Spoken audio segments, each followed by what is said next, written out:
De là, je vais pouvoir enfin créer des médias intelligents. Alors, créer des médias intelligents, c'est quoi? Et je vais vous parler des prospectus intelligents. Alors, je vais vous donner 3 exemples rapides. Le premier, c'est, maintenant, ça y est, j'ai tout ça, et la plupart du temps, on s'arrête là. Ça y est, alors j'ai tout, maintenant j'ai ma base, alors qu'est-ce que tu fais? Je sais pas, je vais consulter 2-3 trucs, faire tout ça. Maintenant, il faut qu'on bouge. L'idée, c'est que derrière, qu'est-ce qu'on en fait? On va faire un programme de feed totalement personnalisé, unique client par client.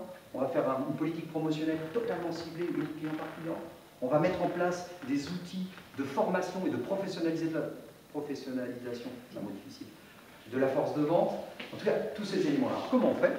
Il y a 2 choses, 2 éléments importants. La première, c'est qu'on prend les données que l'on vient de structurer, qui sont mises à jour automatiquement chaque mois. Ça, c'est la première source. Mais la deuxième source, qui est quand même la plus importante, c'est l'intelligence de l'entreprise. La connaissance de son produit, la connaissance de ce qu'on a envie de faire, et surtout de sa stratégie.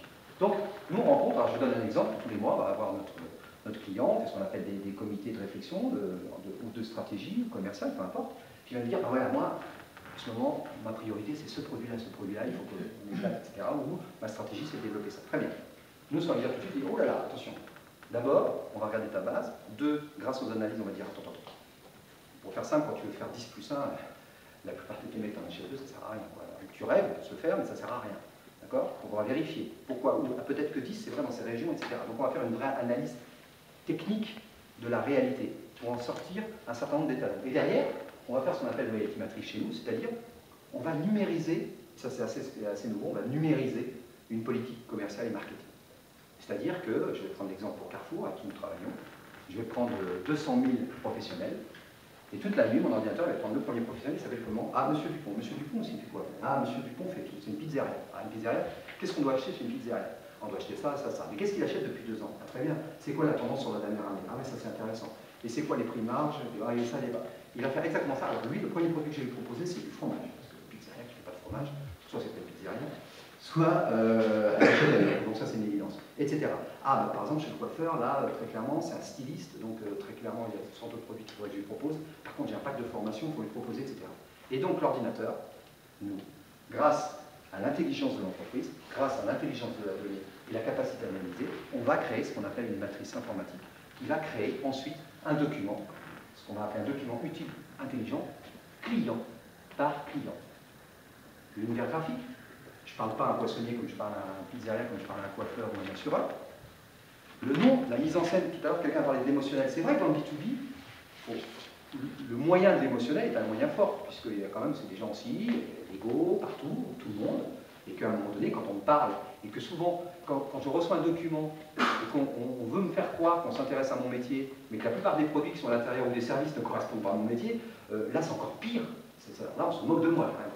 Donc l'idée c'est de dire à un moment donné, quand par contre vous recevez un document, et tout d'un coup, c'est votre univers, c'est vos gammes, et on a même mis votre nom en scène, vous allez voir que maintenant aujourd'hui, grâce à certaines technologies, on est capable de dessiner, c'est comme si vous aviez un graphiste Photoshop qui va être capable 200 000 fois de redessiner et intégrer le nom de quelqu'un, ça commence à devenir intéressant. Donc, la question qui a été posée tout à l'heure, c'est de dire, quand on a fait ça, on a envoyé le document, mais comme on a le numérique, ça y est, j'ai envoyé ma campagne, mon offre, à 100 000, 50 000 documents.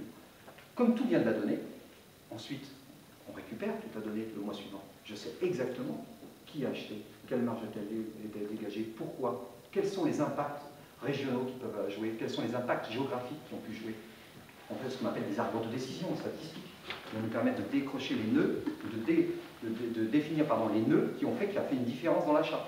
Et grâce à ça, je vais enrichir ma base de données, et puis surtout, ce qu'attend mon client, parce que c'est ce que me demande mon client tous les mois, je vais répondre à la question qui m'aurait été posée de dire est-ce qu'on est intéressé sur le ROI? Non. Cela dit, tous les mois, on est obligé de démontrer et de prouver que l'investissement qui a été fait fonctionne. Et je vais vous dire, un ROI d'un document intelligent, c'est 1 euro investi. D'accord? Je n'ose pas dire le chiffre. Entre 2 et 33 euros de récupérer. C'est-à-dire, vous mettez 1 euro à la banque, vous revenez le mois suivant, vous en avez 2 ou 33. Quand vous envoyez du prospectus directement, effectivement, on est plutôt autour de 16 à 25% de taux de prise. Mais ça n'a rien d'extraordinaire. Pourquoi? Simplement parce qu'on s'adresse simplement à une personne. Et on a essayé de réfléchir. C'est comme si on avait un vendeur ou quelqu'un qui dit tiens, je te reçois, monsieur machin. Alors attends, je vais regarder. C'est exactement ce qu'on fait. Je vais regarder les 2 ans qu'on a fait ensemble. Ne bouge pas. Je regarde les 2 ans, je regarde les stats, ce qui s'est bien fait. Ah ouais, puis les produits que tu ne m'achètes pas, puis la marge que tu me dégages, puis les services que j'ai pour toi, etc. Bouge pas, hein, ça fait déjà 2 heures. Et là, je vais te proposer quelque chose. Quand vous faites ça pour 200 000 personnes, c'est même pas la peine. Donc aujourd'hui, la technique du marketing intelligent, c'est de pouvoir faire ce genre de choix. Et donc maintenant qu'il me reste 2 minutes, je vais vous poser 3 exemples. Je vais aller très très vite. D'abord, et en plus, j'ai la chance d'avoir quelqu'un ici, directrice marketing de l'action commerciale, ou d'éditorialiste plus précisément, excusez-moi, où on a créé ce qu'on appelle la couverture intelligente. Le monde de la presse, c'est un monde difficile, concurrencé, je ne sais pas faire de bêtises, mais où effectivement on parle du web, tout le monde va sur le web, etc. Mais comment on peut se rapprocher de son lecteur? Très clairement, on a été capable à un moment donné de lire l'information de tous les lecteurs, et notamment des abonnés, une 10 000 abonnés. On a regardé ce qui s'est passé, et chacun a eu sa couverture personnalisée, avec l'offre personnalisée, et l'image qui correspondait évidemment à son métier. Alors c'est quelque chose d'assez simple finalement, parce que ça pourrait être plus élaboré ça, parce qu'on n'avait pas de transactionnel, mais on avait quand même de l'information. On a eu un retour, je vais en parler à la place, on a eu un retour assez extraordinaire d'avoir un certain nombre d'abonnés. Alors je traite, voilà, là j'en prends un, hein. C'est M. Mehdi et Messi. Ah, non, j'ai. Ah, pardon. J'en ai qu'un. Bon, peu importe. Il y en a 12 000 ou 10 ou 12 000 comme ça qui ont été faits, mais totalement uniques, avec le sommaire, la personne, etc. Ça, c'est la première étape de ce qu'on appelle un média intelligent. Évidemment, j'aurais pu vous le mettre sur une tablette, j'aurais pu vous le mettre sur un site internet. Peu importe le média. Mais ce qui est très intéressant, c'est quand même que la lecture reste encore un moment un peu privilégié où on tourne les pages. Le fait qu'à un moment donné, je reçois mon magazine et on me parle de mon univers, l'image première est mon univers, le sommaire est celui qui me plaît. Ça veut dire que derrière, les journalistes peuvent demain coder leur article en disant ça, quand je parle de ça, ça intéresse tel type de métier. On les tourne en première page immédiatement. Ça, c'est l'une des premières applications. Deuxième application rapide, je suis désolé, il y a beaucoup de texte, c'est ce qu'on appelle la revue d'affaires. La plupart, dans le monde B2B, il y a quand même la force de vente, c'est un élément important. Et l'information, souvent, reste au niveau de la hiérarchie. Ou alors des fois on leur dit, bah, tu as un CRM, tu ouvres ton ordinateur, puis tu vas voir, puis ton client il est à -7, et puis tu te débrouilles. À un moment donné, c'est dire comment on peut mettre à disposition l'information de façon sexy. Et je finirai juste sur cet exemple-là, comme ça je vous l'explique en 2 minutes, et notamment là c'est le réseau des professionnels de chez Carrefour, c'est la promo cash, où à un moment donné, on a pu segmenter l'ensemble des clients en 4 classes, c'est-à-dire clairement opportunistes jusqu'à vraiment des gens fidèles. On a été capable à chaque document de pouvoir personnaliser l'univers dans lequel il travaille. Là, c'est la brasserie, il y a peut-être le bar, il y a peut-être le restaurant, la pizzeria. On est capable de lui dire quel est le produit qu'il achète le plus régulièrement, sur lequel on sait qu'il est en chute, parce que le marché est à -10 et lui est à -15, ça veut dire qu'il y a un problème chez lui. Très clairement, on est capable de lui mettre en première page le produit qui m'intéresse. Je sais que c'est quelqu'un qui n'achète jamais de poisson, alors que dans ce métier-là, très clairement, c'est le 2e ou 3e produit prioritaire qui devrait être vendu. Il n'est pas vendu. Et ensuite, là, vous avez la partie, là c'est des promos, alors après, peu importe, où l'ensemble des offres qui ont été faites sont complètement unies par personne. Le dernier retour qu'on a eu, effectivement, c'était le mois dernier, on a calculé, c'est 33 fois le prix que ça a coûté. Mais c'est aussi simple que ça, c'est-à-dire que l'ensemble des produits, en fait, ce client faisait 200 promos par mois sur un 24 pages. Aujourd'hui, il fait 3,2 millions d'offres par mois sur un 4 pages. Économie de papier, économie de transport, retour sur investissement totalement hallucinant. Alors ça demande du travail, parce que c'est pas simple. Quand je dis c'est pas simple,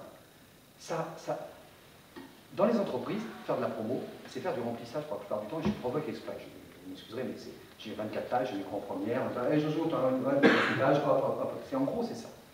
Là, ça demande à réfléchir en disant, c'est pas le nombre de produits qui m'intéresse, c'est quelle est la stratégie que j'ai sur cette offre, qu'est-ce que je veux faire.